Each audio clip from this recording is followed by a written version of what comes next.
الحمد لله وحده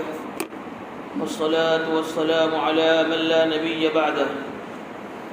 أما بعد فأعوذ بالله من الشيطان الرجيم بسم الله الرحمن الرحيم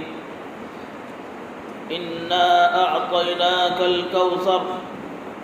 فصل لربك وانحر إن شانئك هو الأبتر بسم الله الرحمن الرحيم أرأيت الذي يكذب بالدين فذلك الذي يدع اليتيم ولا يحض على طعام المسكين فويل للمصلين الذين هم عن صلاتهم ساهون الذين هم يراءون ويمنعون الماعون صدق الله العظيم وصدق رسوله النبي الكريم ونحن على ذلك لمن الشاهدين والشاكرين والحمد لله رب العالمين سبحانك لا علم لنا إلا ما علمتنا إنك أنت العليم الحكيم سبحانك ما فهم لنا إلا ما فهمتنا إنك أنت الجواد الكريم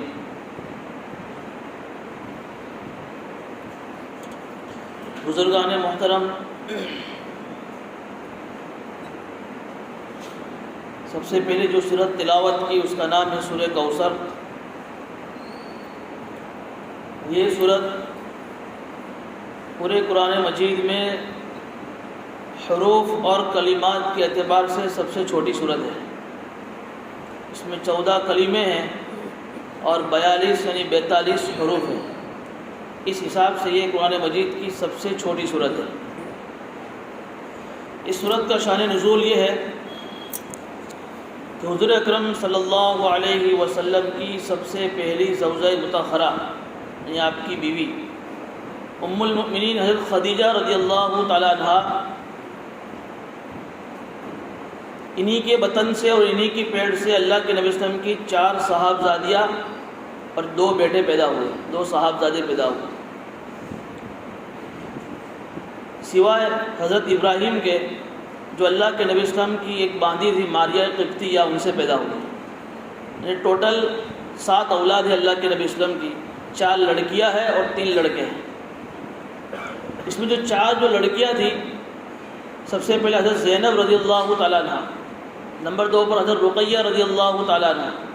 نمبر 3 پر حضرت ام کلثوم رضی اللہ تعالیٰ عنہ، اور نمبر 4 پر حضرت فاطمۃ الزہرا رضی اللہ تعالیٰ عنہ۔ یہ چاروں صحابزادوں نے بڑی عمر پائی اور ان کی شادیاں بھی ہوئی،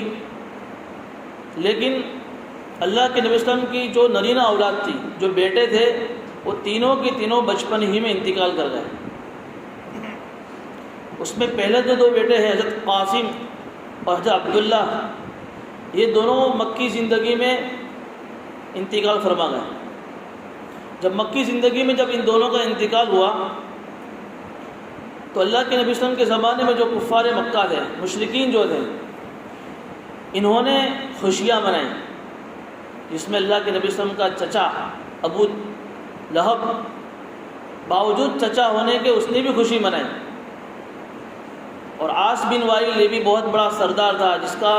مکہ مکرمہ میں اس زمانے میں اس کی طوطی بولتی تھی، بہت بڑا سردار تھا، اس نے بھی خوشی منائی کہ چلو اب چند دنوں کی بات ہے، کوئی نرینہ اولاد تو باقی رہی نہیں، اب یہ محمد بھی چلے جائیں گے تو پھر کام دین کا ختم ہو جائے گا۔ اور عرب اس زمانے میں اس آدمی کو ابتر کہتے تھے جس کی کوئی نرینہ اولاد زندہ نہ رہے، کہ یہ آدمی اب جس کی جڑ ختم ہو گئی ہے، جس کا کوئی اب نام و نشان رہے گا نہیں، کیونکہ اگر آدمی ہے اور اس کی کوئی نرینہ اولاد زندہ نہیں ہے تو آدمی جب تک حیات ہے اس کا نام دنیا میں باقی رہتا ہے، جب اس کے بیٹے نہیں ہیں تو اس کے چلے جانے کے بعد اس کا نام و نشان دنیا سے ختم ہو جاتا ہے۔ انہوں نے جب دیکھا کہ دونوں بیٹے بچپن ہی میں انتقال کر گئے تو خوشیاں منائیں۔ اس پر اللہ کے نبی صلی اللہ علیہ وسلم کو بہت صدمہ ہوا، دل رنجیدہ ہوا، تو اس پر یہ صورت نازل ہوئی۔ پھر جب مدنی زندگی میں جب ہجرت کر کے جب وہاں گئے ہیں تو وہاں اللہ کے نبی صلی اللہ علیہ وسلم کے سب سے چھوٹے بیٹے حضرت ابراہیم کا بھی انتقال ہو گیا بچپن ہی میں۔ تو اس زمانے میں جو وہاں کے یہود تھے اور منافقین تھے، انہوں نے بھی طعنے دیے، دیکھو آپ کی تو کوئی نرینہ اولاد جو آخری تھی وہ بھی باقی نہ رہی۔ تو اس وقت 2 بار یہ صورت نازل ہوئی تسلی کے لیے۔ اب اس میں اللہ کی حکمت اور مشیت یہ ہوگی نرینہ اولاد کے زندہ نہ رہنے میں کہ اکثر دیکھا جاتا ہے کہ نبی کی اولاد بھی اللہ تعالیٰ ان کو بھی نبی ہی بناتے ہیں، اور چونکہ اللہ کے نبی اسلام پر نبوت کا سلسلہ ختم ہو چکا ہے، آپ خاتم النبیین ہیں، آپ کے بعد اب دنیا میں نبی آنے والا نہیں ہے۔ اگر اللہ کے نبی اسلام کی نرینہ اولاد زندہ رہتی تو آپ کے بعد آنے والے کچھ ایسے لوگ جو آپ کی شان میں، آپ کی محبت میں غلو کرتے ہیں، وہ کوئی مسئلہ کھڑا نہ کر دیتے ان کے اولاد کے بارے میں۔ اس لیے اللہ کی حکمت اور مشیت کا تقاضا یہ تھا کہ آپ کی کوئی نرینہ اولاد دنیا میں زندہ نہ رہی۔ بہرحال جب یہ صورت اللہ کے نبی صلی اللہ علیہ وسلم نے، اللہ کے نبی صلی اللہ علیہ وسلم پر اللہ نے نازل فرما کر اللہ نے اس صورت کے اندر اپنے نبی کو دو بڑی خوشخبریاں سنائی۔ جب دل رنجیدہ ہوا، صدمہ ہوا، تو دو بڑی اہم خوشخبریاں سنائی تاکہ اس خوشخبری کو سن کر لاڈلے نبی کا دل مطمئن ہو جائے۔ سب سے پہلے خوشخبری ہے انا اعطیناک الکوثر، بے شک نبی جی ہم نے آپ کو کوثر دی ہے۔ اب کوثر کیا ہے؟ یہ لفظ جو ہے، یہ کوثر، یہ کثرتن سے نکلا ہے، کثرتن، جس کا ترجمہ لغت اور ڈکشنری کے اعتبار سے ہے خیر کثیر، یعنی بہت زیادہ بھلائیاں۔ یعنی نبی جی ہم نے آپ کو بہت زیادہ بھلائیاں دی ہیں، چنانچہ دنیاوی اعتبار سے، اخروی اعتبار سے، جسمانی اور روحانی اعتبار سے، ہر اعتبار سے اللہ نے اپنے نبی صلی اللہ علیہ وسلم کو نوازا، اور ساری کی ساری بھلائیاں اور خوبیاں اللہ نے اپنے نبی کو عطا فرمائی۔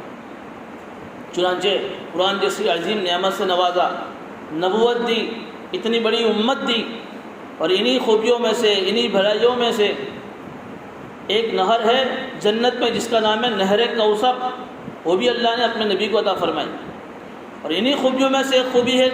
حوض کوثر، جو عام طور پر ہمارے زبانوں پر جو ہے کہ اس سے مراد حوض کوثر ہے، یہ بھی اسی خوبیوں میں سے ہے، وہ بھی اللہ نے اپنے نبی صلی اللہ علیہ وسلم کو عطا فرمائی۔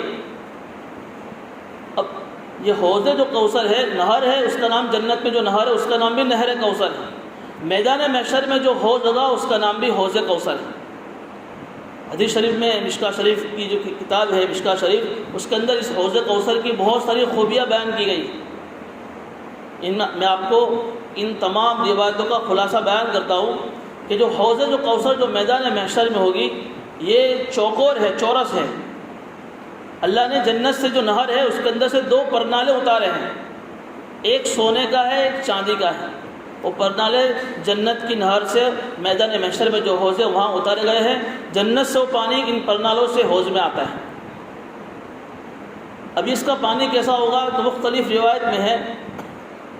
کہ حوض کوثر کا پانی دودھ سے زیادہ سفید ہوگا، برف سے زیادہ ٹھنڈا ہوگا، اور مشک سے زیادہ خوشبودار ہوگا۔ اور اس حوض کوثر کی جو سطح ہے، جو سپاٹی ہے، یہ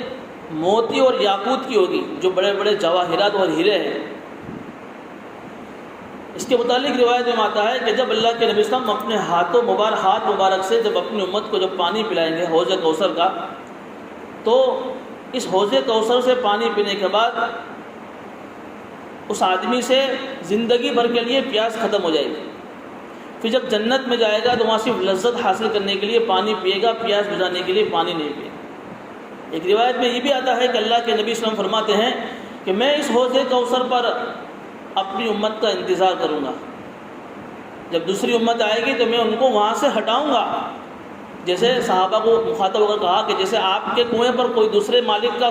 اونٹ آ کر آتا ہے تو آپ اس کو کیسے بھگاتے ہیں، ایسے میں دوسری امتوں کو اس حوض کوثر سے بھگاؤں گا۔ تو صحابہ کرام نے عرض کیا، اے اللہ کے نبی صلی اللہ علیہ وسلم آپ اپنی امت کو کیسے پہچانیں گے؟ فرمایا کہ میری امت کی اس وقت ایک خاص نشانی اور علامت ہوگی، وہ کیا ہوگی کہ ان کے ہاتھ اور پیر اس دوسری امتوں کے مقابلے میں چمکدار ہوں گے۔ کہ کیسے چمکدار ہوں گے کہ وضو کے اثر کی وجہ سے ان کے ہاتھ پیر نورانی ہوں گے، چمکتے ہوں گے، جس کی وجہ سے میں اپنی امت کو پہچان لوں گا۔ اس سے معلوم ہوا کہ نمازوں کا اہتمام کتنا ضروری ہے۔ اسی روایت میں آتا ہے کہ بہت سارے لوگ اپنے نبی کی حوض کوثر سے پانی پینے کے لیے آئیں گے، اللہ کے نبی ان کو بلائیں گے، لیکن فرشتے کھڑے ہوں گے، وہ ان کو بھگائیں گے، سحقن سحقن، چلے جاؤ یہاں سے۔ اللہ کے نبی کہیں گے کہ یہ تو میری امت کے لوگ ہیں، کہا کہ یا نبی اللہ، آپ کے جانے کے بعد انہوں نے دین کے اندر نئی نئی باتیں پیدا کر دی تھی، اس لیے یہ آپ کی امت کہلانے کے حقدار نہیں ہیں۔ اس لیے یہ حوض کوثر کی بہت ساری خوبیاں صفات حدیث میں آئی ہے، کہ انہی خوبیوں میں سے ایک حوض کوثر بھی ہے۔ اور انہی خوبیوں میں سے ایک خوبی جو اللہ نے اپنے نبی کو دی ہے، اولاد کی کثرت۔ اللہ کے نبی صلی اللہ علیہ وسلم کی دو طرح کی اولاد ہیں، ایک ہے حقیقی اولاد اور ایک ہے مجازی اولاد۔ چونکہ آپ کی تو کوئی نرینہ اولاد زندہ نہ رہی، لیکن آپ کی سب سے لاڈلی اور چہیتی بیٹی جو سب سے چھوٹی حضرت فاطمہ الزہرا رضی اللہ تعالیٰ عنہ، جنت کی عورتوں کے سردار، ان کے بطن سے جو نسل چلی وہ آپ کی حقیقی اولاد ہیں، بیٹیوں سے جو نسل چلی۔ آج دیکھیے پورے دنیا کے اندر ان کی نسل موجود ہے، جس کو سادات اور سید کہا جاتا ہے۔ جب ان کا نام لوگ سنتے ہیں تو لوگ ان کی عزت کرتے ہیں، ان کی تعظیم کرتے ہیں، اور اتنی یہ پوری دنیا میں پھیلی ہوئی ہے کہ اتنی زیادہ حقیقی اولاد کسی اور کی نہیں دنیا کے اندر۔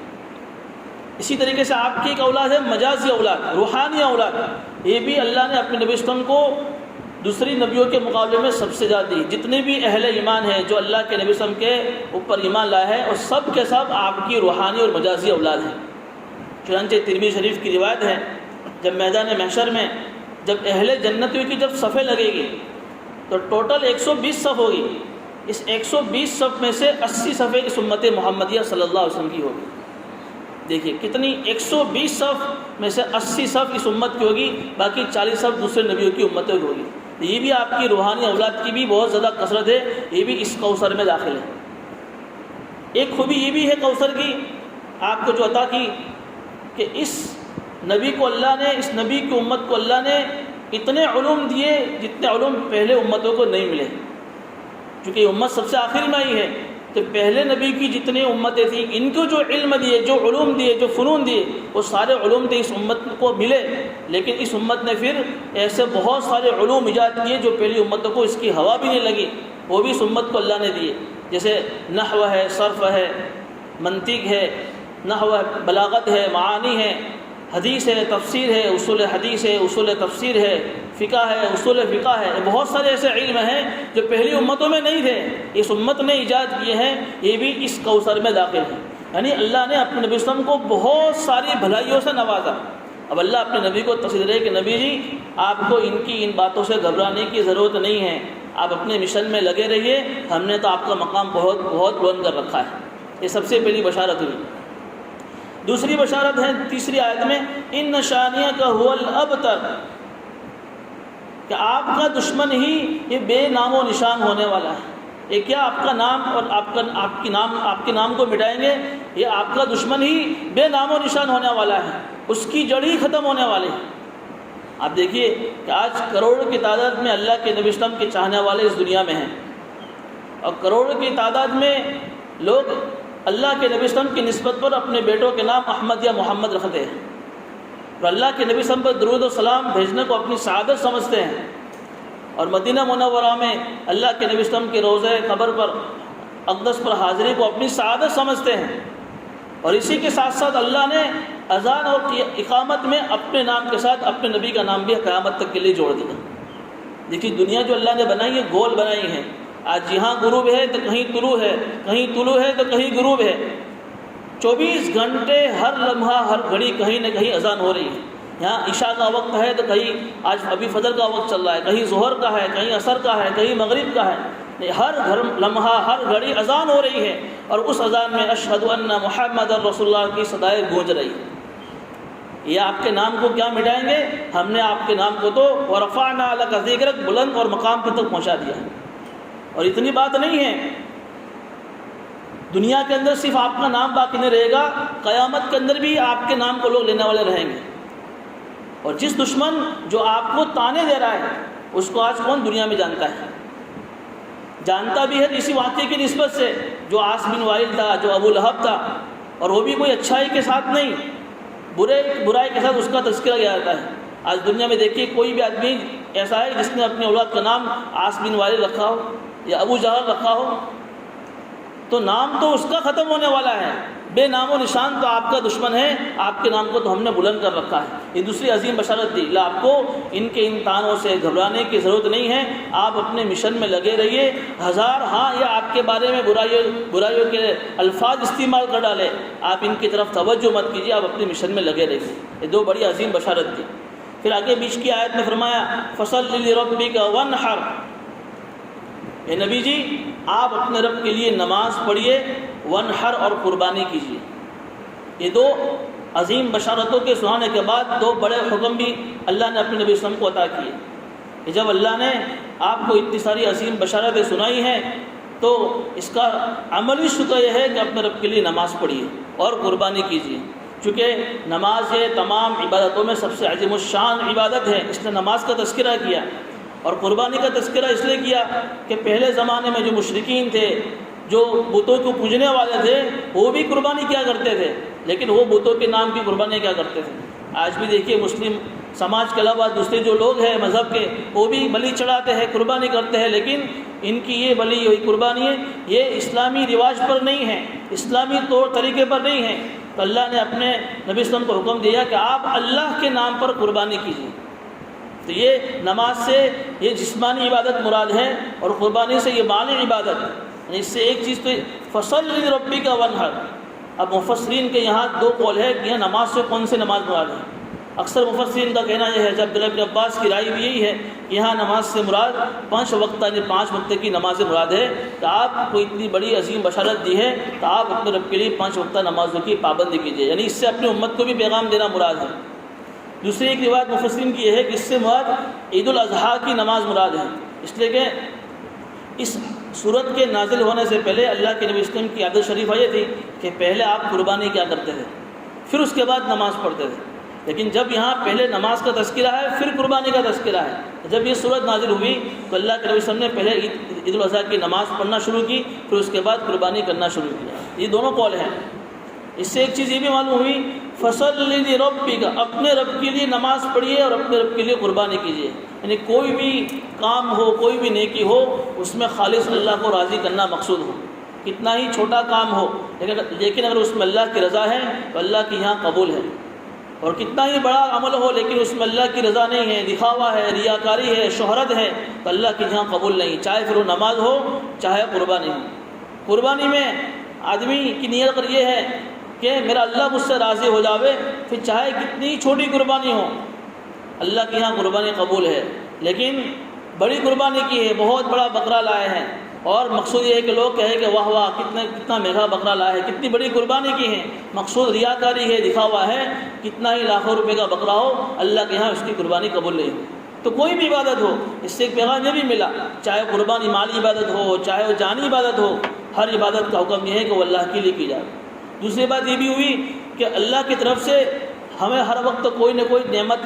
ہم پر اللہ کی لگی ہوئی ہے، ہم ابھی فی الحال زندہ ہے، یہ اللہ کی بہت بڑی نعمت ہے، صحت مند ہے، کوئی بیماری نہیں، بھی اللہ کی بہت بڑی نعمت ہے۔ تو جہاں زبانی شکر کا حکم ہے کہ زبان سے کہو اللہم لک الحمد و لک الشکر، وہاں عملی شکر بھی بجا لاؤ، نہیں کبھی کبھی اس نعمت پر 2 رکعت شکرانے کی نماز بھی پڑھ لیا کر، زبان سے نہیں، زبان سے کرنا ہے لیکن ساتھ ساتھ میں عملی شکر بھی ادا کرنا چاہیے۔ بہرحال اس صورت کے اندر 2 عظیم بشارتیں سنائی گئی اور 2 عظیم حکم سنائے گئے، یہ اس صورت کا خلاصہ ہے۔ اب اس کے بعد دوسری صورت ہے جس کا نام ہے سورہ ماعون۔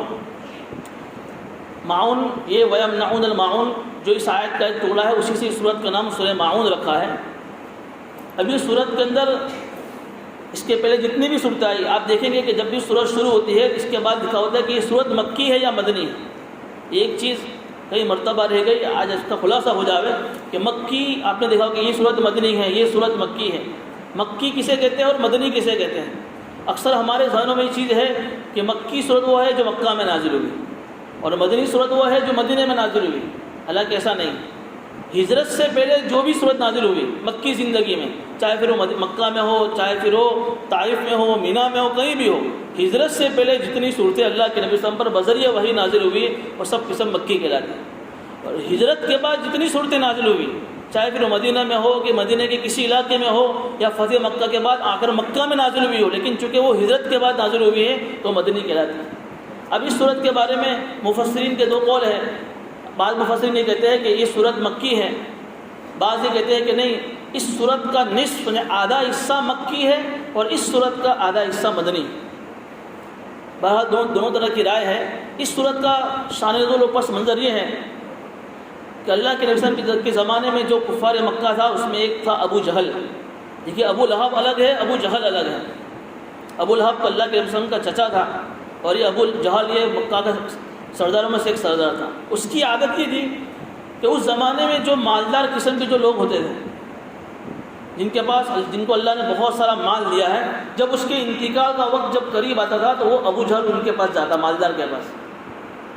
جا کر کہتا کہ دیکھو آپ کے انتقال کا وقت قریب ہے، اللہ نے آپ کو بہت مال دیا ہے اور آپ کی چھوٹی چھوٹی اولادیں ہیں،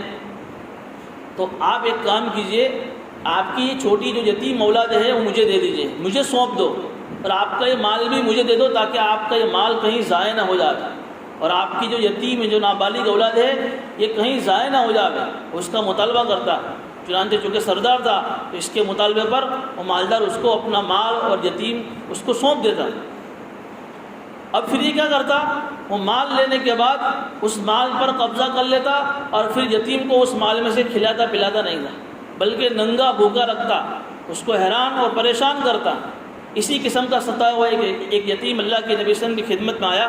اور اس نے اللہ کے نبی صلی اللہ علیہ وسلم سے شکایت کی کہ میرے ابو کا انتقال ہو گیا ہے، میں یتیم ہوں، نابالغ ہوں، میرا مال اس نے لے رکھا ہے، وہ مجھے میرے مال میں سے کچھ دیتا نہیں۔ جب اللہ کے سامنے جب یہ بات سنی تو باوجود کہ اللہ کے رسول کا دشمن تھا لیکن یتیم کی وجہ سے، یتیم کی لیے وہ اللہ کے رسول اس کے پاس گئے اور ابو جہل کو جا کر سمجھایا کہ دیکھ قیامت سے ڈر، مرنے کے بعد ایک زندگی آنے والی ہے، اگر تو دنیا میں یتیموں کا مال کھائے گا اور ان کو حیران پریشان کرے گا تو تجھے اس برائی کا بدلہ قیامت میں دیا جائے گا، تو اس کو برداشت نہیں کرے گا۔ اس نے کہا کہ قیامت کیا ہوتی ہے، میں کوئی قیامت کو مانتا نہیں۔ اس نے قیامت کا انکار کر دیا۔ تو اس وقت اللہ نے اپنے نبی صلی اللہ علیہ وسلم پر یہ وحی نازل فرمائی اور ڈائریکٹ اللہ کے اسم سے خطاب ہو رہا ہے، ارأیت الذی یکذب بالدین، اے نبی جی کیا آپ نے دیکھا نہیں اس شخص کو کہ جو قیامت کے دن بدلے کو جھٹلا رہا ہے، جزا اور سزا کو جھٹلا رہا ہے۔ اپنے نبی سے خطاب ہو کر اللہ نے فرمایا یعنی یہ جو ابو جہل ہے جس کو آپ سمجھانے کے لیے گئے ہیں وہ یہ کہہ رہا ہے کہ میں قیامت کو مانتا نہیں ہوں، کہ آپ نے دیکھا نہیں وہ قیامت کو جھٹلا رہا ہے۔ اس آیت کے اندر اللہ تعالیٰ ایک جو بہت ہی اہم جو عقیدہ ہے، عقیدہ آخرت کی طرف اشارہ کر رہے ہیں کہ کفار مکہ کی جو اس آیت میں جو تین خوبیاں اور جو تین علامتیں بیان کی ہیں، اس میں ایک علامت یہ ہے کہ جو کفار مکہ ہے، جو مشرکین ہیں، جو اللہ کو نہ ماننے والے ہیں، ان کی ایک علامت یہ ہے کہ وہ قیامت کا انکار کرتے ہیں، اور قیامت کے انکار کرنے کی وجہ سے چونکہ انہیں معلوم ہے کہ قیامت آنے والی نہیں ہے، ان کا یہ عقیدہ ہے یہی ہماری صرف دنیا کی زندگی ہے، اس کے بعد کوئی حساب کتاب تو ہے نہیں، اس لیے وہ دوسرے کے حقوق ضائع کر رہے ہیں، انہیں حساب کتاب کا اور اللہ کے سامنے جواب دہی کا کوئی احساس نہیں ہے، اس لیے یتیموں کے مال کو کھا رہے ہیں۔ یہ مشرکین مکہ کی پہلی نشانی علامت ہے کہ جو قیامت کو جھٹلا رہے ہیں، اور واقعہ بھی یہی ہے کہ اس سے مسلمانوں کو بھی متنبع کیا جا رہا ہے۔ صورت نازل ہوئی اس کے بارے میں، لیکن چونکہ قرآن کریم ہمارے لیے ہدایت کی کتاب ہے تو ہمارے لیے بھی اس آیت میں پیغام ہے، اگرچہ ہم مسلمان ہیں، اگرچہ ہمارا یہ عقیدہ ہے کہ مرنے کے بعد ایک زندگی آنے والی ہے، لیکن دنیا میں رہتے ہوئے جب ہم آخرت کا استعداد جب بھول جاتے ہیں تو دنیا کی محبت میں، دنیا کو بٹورنے میں آدمی دوسرے کے حقوق کو ضائع کرتا ہے۔ کہ کہیں ایسا نہ ہو مسلمانوں کہ تم مسلمان ہونے کے باوجود، قیامت کو ماننے کے باوجود، آخرت کا استحضار ہونے کی وجہ سے کہیں تم دوسرے کے حقوق کو ضائع نہ کرو۔ یہ قیامت کو جھٹلانا، وہ دوسرے کے حقوق کو ضائع کرنا، یہ مسلمانوں کی نشانیاں نہیں ہیں، یہ تو اللہ کے نہ ماننے والوں کی، مشرکین کی نشانی ہے جو قیامت کو جھٹلاتے ہیں۔ اس کی دوسری نشانی کی طرف اشارہ کیا، فَذَلِكَ الَّذِي يَدُعُّ الْيَتِيمَ، کہ یہی تو وہ ہے کہ جو یتیموں کو دھکے دیتا ہے۔ یہ دوسری نشانی بتائی، کیونکہ ابو جہل کے پاس جب یتیم آیا تو اس نے اس کو دھکا دیا، بھگا دیا، کہ یہی وہ مشرکین ہیں، یہی وہ اللہ کو جھٹلانے والے ہیں کہ جو یتیموں کو دھکا دیتے ہیں۔ دیکھیے دوسری نشانی بتائی، حالانکہ حدیث شریف میں آتا ہے یتیموں کی کفالت کے بارے میں اس کے بڑے فضائل آئے ہیں، انا وکافل الیتیم کہاتین، کہ میں، اللہ کے فرما رہے ہیں کہ میں اور یتیموں کی کفالت کرنے والا، یتیموں کی دیکھ بھال کرنے والا، ان کی رعایت کرنے والا، یہ دونوں قیامت میں اس طرح ہوں گے جیسے دو انگلیاں ہیں۔ جس طرح دو انگلیاں ملی ہوئی ہے، ایک ساتھ ہے، اسی طریقے سے جو آدمی دنیا میں یتیموں کے حقوق ادا کرتا ہے، ان کی دیکھ بھال کرتا ہے، تو میں قیامت کے دن وہ آدمی میرے ساتھ ہوگا۔ اتنے بڑے فضائل ہیں۔ وہاں دوسری طرف اس کی حقوق ادا نہ کرنے کے بارے میں بڑی وعید بھی سنائی کہ انما یأکلون اموال الیتامی ظلما انما یأکلون فی بطونہم نارا، کہ جو ظلم کر کے ناحق یتیموں کا مال کھاتے ہیں وہ اپنے پیٹ میں آگ بھر رہے ہیں۔ یتیم کے مال کھانے کو قرآن نے کس سے تعبیر کیا؟ وہ مال پیٹ میں نہیں جا رہا ہے، وہ مال آگ ہے، آگ جو تم اپنی پیٹوں میں ڈال رہے ہیں۔ اب دیکھیے اس زمانے میں تو یتیم کے مال کھانے کی شکل یہی تھی کہ وہ یتیم کے مال کو لے لیتے تھے اور یتیم کے مال کو لے لینے کے بعد خود ان پر قبضہ کرتے تھے۔ لیکن آج بھی اگر ہم اپنے معاشرے کا جائزہ لیا جاوے تو ہمارے معاشرے کے اندر بھی یتیم کا مال کھایا جاتا ہے۔ لوگ کہے نہ کہے لیکن ہمارے معاشرے کے اندر بھی یتیم کا مال کھایا جاتا ہے، لیکن کیسے؟ مہذب طریقے سے۔ میں مہذب کا لفظ بڑھا رہا ہوں اس لیے کہ ہمارے ذہنوں میں یہی ہے کہ یہ آیت تو کفار مکہ کے بارے میں نازل ہوئی ہے، جو اس طریقے سے یتیموں کے مال کو ہڑپ کرتے تھے، چھینتے تھے اور کھا جاتے تھے۔ لیکن مہذب طریقے سے آج ہمارے معاشرے کے اندر بھی یتیم کے مال کو کھایا جا رہا ہے۔ کیسے؟ سنیے اس کی ذرا تفصیل کہ کسی گھر کے اندر کسی وارث کا انتقال ہو گیا، کسی بڑے کا باپ کا انتقال ہو گیا۔ اب باپ کے انتقال کے بعد شریعت کا حکم تو یہ ہے کہ اس کی میراث وارثہ وہجڑی کر دی جائے، اس کے میراث کو تقسیم کر دیا جائے، اس کے جو وارثین ہیں، جو وارثدار ہیں، ان میں اس کے مال کو تقسیم کر دیا جائے۔ لیکن اگر کسی کو یہ کہا جاوے انتقال کے بعد کہ بھئی شریعت کا حکم یہ ہے کہ انتقال کے بعد سب سے پہلا کام میت کے مال کو ان کے وارثداروں میں تقسیم کرنا، تو لوگ کیا کہتے ہیں کہ ابھی تو کفن میں ملا نہیں ہوا اور آپ مال کو تقسیم کرنے کی باتیں کرتے ہو، ایسے الفاظ کہے جاتے ہیں۔ ہمارے درمیان تو بہت محبتیں ہیں،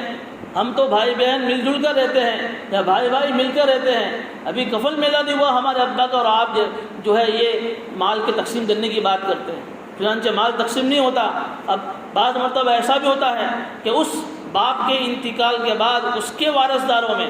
کچھ نابالغ اولاد بھی ہوتی ہے جن کا حصہ بھی اس باپ کے مال میں آٹومیٹک لگ جاتا ہے۔ یہ جبری ملکہ ہے، یعنی چاہے نہ چاہے آٹومیٹکلی اس باپ کے مال میں اس کے وارثداروں کا حصہ لگ جاتا ہے۔ اب کچھ نابالغ اولاد بھی ہے، یتیم بھی ہے، چونکہ مال تقسیم نہیں کیا ہے، مکس مال ہے، مشترکہ مال ہے۔ اب اس مال کے اندر سے گھر میں کھانا بنایا جا رہا ہے۔ اب ظاہر سی بات ہے کہ چھوٹے بچے کا کھانا کتنا ہوتا ہے، اس کا پہرواز اور اس کا گھریلو خرچ کتنا ہوتا ہے۔ اب اگر اس مکس اور مشترکہ مال میں سے اس کی ضرورت سے زیادہ اگر خرچ ہو رہا ہے تو سمجھو کہ یہاں بھی یتیم کا مال کھایا جا رہا ہے۔ اور یہ وعید ان لوگوں کے لیے بھی لاگو پڑے گی کہ یہ لوگ بھی اپنے پیٹ میں آگ بھر رہے ہیں، صرف ان مکہ کے مشرکین کے بارے میں نہیں ہے، قیامت تک جو بھی، کیونکہ لیکن یہ مہذب شکل ہے، لوگ اس کو یتیم کا مال کھانا نہیں کہتے، تو یہ بھی یتیم کا مال کھانا شمار کیا جائے گا، چاہے نہ چاہے اس کے پیٹ میں وہ آگ بھر رہا ہے۔ اس لیے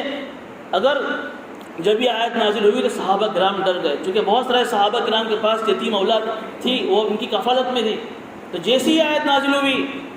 یتیم کے مال کو کھانا، یہ گویا کہ اپنے پیٹ میں آگ بھرنا ہے، تو صحابہ کرام نے یتیموں کے لیے کھانا بنانا الگ شروع کر دیا۔ لیکن جب کھانا بنانا جب الگ شروع کیا تو دقت آئی کہ ایک یتیم کے لیے الگ سے مستقل کھانا بنے اور گھر کے دوسرے افراد کے لیے الگ سے کھانا بنے، اور اس میں بھی ہوتا یہ تھا کہ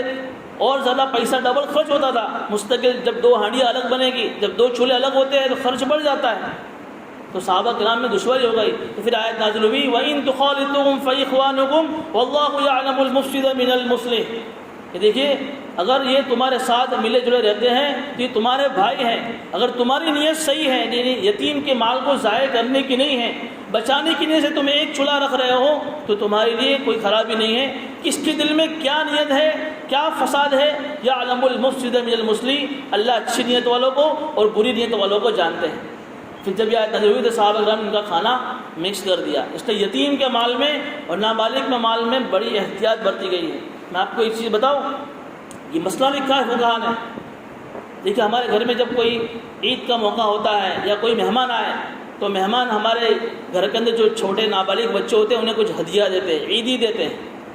اب ہوتا یہ کہ وہ عیدی ان کو جب دے کر جاتے ہیں مہمان تو عام طور پر عورتیں اس کو اپنے ذاتی استعمال میں خرچ کر دیتی ہیں۔ فقہاء لکھتے ہیں کہ یہ حرام اور ناجائز ہے، یہ یتیم کی ملکیت ہے، یہ نابالغ کی ملکیت ہے، اس کو اس کے نام کے ساتھ ہدیہ دیا گیا ہے، بغیر اس کی اجازت کے اس کے مال میں تصرف کرنا، اپنے پرائیویٹ اور نجی خرچے میں استعمال کرنا ناجائز اور حرام ہے، اس کو الگ سے رکھ دو۔ اسی طریقے سے ایک مسئلہ اور لکھا ہے، جیسے ہم نے گھر میں اپنے بچے کے لیے کپڑے سلائے، اب وہ بڑا ہو گیا، اس کے کپڑے چھوٹے ہو گئے، یا تو کیا ہوتا ہے کہ اس سے جو چھوٹا والا بھائی اس کو پہنا دیے، یا اگر کوئی رشتہ دار میں کوئی چھوٹا ہے اس کو ہم دے دیتے ہیں، یہ بھی دینا ناجائز ہو، تو اس کی ملکیت ہے کپڑا، آپ نے کپڑا اس کو دے دیا ہے، اس کی اجازت کے بغیر آپ دوسرے کو کپڑا نہیں دے سکتے۔ اس کی شکل یہ ہے کہ آپ اس کپڑے کی قیمت متعین کیجئے کہ اس چھوٹے ہونے کے بعد کپڑے کی قیمت کتنی ہوگی، وہ قیمت اس کے لیے الگ سے اس کے خرچے میں رکھیے، پھر اس کو دوسرے کو دیجیے۔ اتنی ساری احتیاط برتی گئی ہے، اس لیے ہمارے فقہاء کہتے ہیں کہ جب ہم گھر میں اپنے بچوں کے لیے کوئی چیز لاوے، کپڑا لاوے یا کوئی بھی کھلونے لاوے، تو ان کو اس کا مالک نہ بناؤ، مالک بناؤ گے تو پھر یہ سارے مسائل کھڑے ہوں گے، بلکہ اپنی ملکیت میں رکھنے کے بعد ان کو عاریتاً استعمال کے لیے دے دو، تاکہ اگر ہم کسی کو دینا چاہے تو ان کی اجازت دینا ضروری نہیں ہے۔ تو یہ بہت ساری ایسی احتیاط ہے جو ہمارے معاشرے میں نہیں برتی جا رہی ہے۔ اگر کوئی اس طریقے سے کھا رہا ہے نابالغ کی ملکیت کو تو قیامت کے دن اس کا حساب دینا پڑے گا، بڑی خطرناک چیز ہے۔ تو یہ دوسری نشانی بتائی کہ ان مشرکین مکہ کی دوسری علامت یہ ہے کہ یہ یتیموں کو دھکے دیتے ہیں۔ پھر تیسری نشانی بتائی ولا يحض على طعام المسکین، یہ دوسرے کو کسی غریب کو کھلانے کی دوسرے کو ترغیب بھی نہیں دیتے۔ ولا يحض على طعام المسکین، کہ خود تو کیا غریبوں پر خرچ کرتے ہیں، کسی دوسروں کو بھی ترغیب نہیں دیتے کہ وہ غریبوں پر مسکینوں پر خرچ کیا کریں۔ ان کی تیسری علامت، اتنے کنجوس اور اتنے بخیل ہیں کہ خود تو نہیں خرچ کر رہے لیکن دوسرے کو، معاشرے میں جو بڑے مالدار ہیں ان کو بھی ترغیب دے دے کہ وہ ان یتیموں پر، غریبوں پر، بیواؤں پر خرچ کریں۔ دیکھیے یہاں ہمارے معاشرے میں کسی کی مدد کرنے کی دو صورتیں ہیں۔ ایک تو یہ ہے کہ اگر آدمی کو اللہ نے بہت مال دیا ہے، صاحب استطاعت، خود مالدار ہے، خود صاحب مال ہے، تو سب سے پہلی صورت تو یہ ہے کہ خود مدد کرے۔ ہمارے معاشرے میں، ہمارے پڑوس میں، ہمارے آس پاس میں کوئی ایسا غریب ہے، یتیم ہے، بعض لوگ ایسے بھی ہوتے ہیں کہ جو زبان سے سوال نہیں کر سکتے، وہ اپنے سوال کو اپنی ذلت سمجھتے ہیں، لیکن ان کے گھروں کے اندر یہ ایسی باتیں ہوتی ہیں کہ وہ گھروں کے اندر پریشان ہیں۔ تو ہماری سب سے پہلی ذمہ داری ہے، اگر اللہ نے ان کو مال دیا ہے، کہ ان کی مدد کریں۔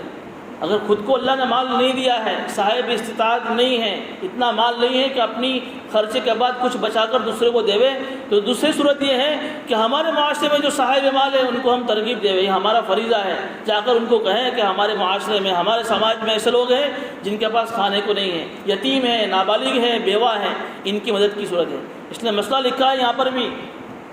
کہ اگر ایک آدمی ایسا ہے کہ جس کے پاس کھانا نہیں ہے اور کھانے نہ کھانے کی وجہ سے وہ مرنے کے قریب پہنچ گیا ہے، تو اگر اللہ نے اس آدمی کو مال دیا ہے جو اس معاشرے میں رہتا ہے، اگر تو اس آدمی کے لیے اس کی مدد کرنا واجب ہے، اور اللہ نے اس کو مال نہیں دیا ہے تو دوسروں کو ترغیب دینا واجب ہے اس صورت کی وجہ سے۔ دیکھیے ترغیب واجب ہے، ایسا نہیں کہ میں کیا کروں، میرے پاس تو مال نہیں ہے، وہ جانے نہیں، میرے پاس مال نہیں ہے، بھوکا ایسا ہے کہ مرنے کے قریب ہے، تو خود مال دو، خود کو اللہ نے مال دیا ہے، نہیں دیا ہے تو معاشرے میں جو صاحب ثروت ہے ان کو جا کر سمجھاؤ، ترغیب دو، واجب ہے ترغیب دینا کہ آپ کو اللہ نے دیا ہے، آپ اپنے مال میں سے انہیں کھلاؤ۔ بہرحال یہ جو تین صفات، یہ تین علامتیں بیان کی ہیں، یہ علامتیں وہ ہیں جو علامت اس زمانے کے مشرکین مکہ میں پائی جاتی تھی، لیکن یہ قرآن چونکہ ہمارے لیے بھی مخاطب ہے تو ہمیں بھی متنبہ کیا جا رہا ہے، ہمیں بھی اپنے عقیدہ آخرت کو اور آخرت کی استدار کرنے کی ضرورت ہے۔ ہمارے گھر کے اندر کوئی یتیم ہے تو اس کی دیکھ بھال کرنا بھی ہمارا فریضہ ہے، اور اللہ نے مال دیا ہے تو غریبوں کو اور مسکینوں کو دینے کی یہ ہماری ایک ذمہ داری ہے۔